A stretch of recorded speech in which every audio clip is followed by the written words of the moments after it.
ہزاروں سال سے انسان فصل اگانے کے لیے زمین تیار کرتا آیا ہے۔ ابتدا میں اس کام کے لیے سادہ اوزار استعمال ہوئے، پھر جانوروں سے ہل چلایا جانے لگا۔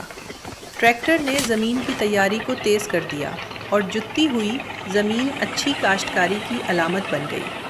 لیکن ایک سوال ہے، جنگل میں ہل کون چلاتا ہے؟ کوئی زمین نہیں پلٹتا، پھر بھی جنگلات صدیوں تک سرسبز اور زرخیز رہ سکتے ہیں۔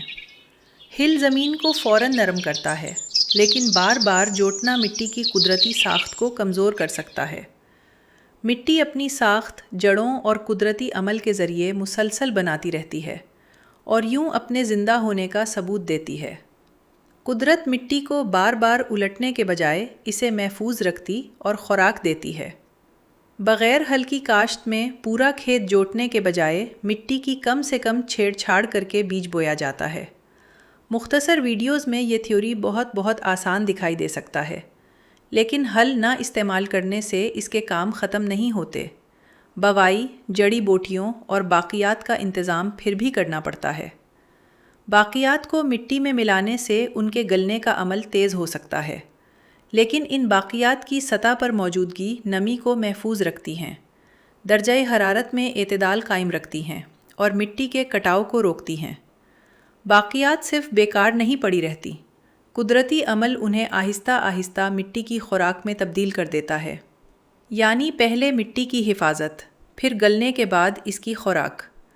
ہر باقیات کو کھیت میں چھوڑنا ضروری نہیں، فصل، موسم اور چارے کی ضرورت بھی اہم ہوتی ہیں۔ بغیر ہل کی کاشت کا ایک بڑا مسئلہ جڑی بوٹیاں ہیں۔ بعض کسان جڑی بوٹیوں کے لیے ادویات پر انحصار کرتے ہیں، اس لیے لازمی نہیں کہ بغیر ہل کی کاشت نامیاتی بھی ہو۔ قدرتی طریقوں میں ملچ، فصلوں کی تبدیلی اور زمین ڈھانپنے والی فصلیں متبادل فراہم کر سکتی ہیں۔ صرف ہل نہ استعمال کرنا کافی نہیں، اس کے ضروری کاموں کو ایک متبادل فراہم کرنا بھی ضروری ہے۔ پاکستان میں خصوصاً دھان کے بعد گندم کی بوائی بغیر ہل کے کامیابی کے ساتھ کی جا چکی ہے۔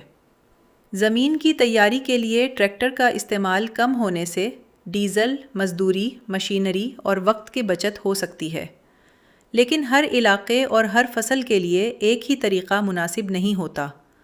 بہت سے کسانوں کے لیے ہل کا کم استعمال پہلا قدم ہو سکتا ہے۔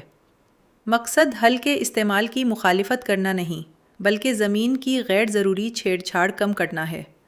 شاید اصل دانش یہی جاننے میں ہے کہ زمین کو کب نہ چھیڑا جائے۔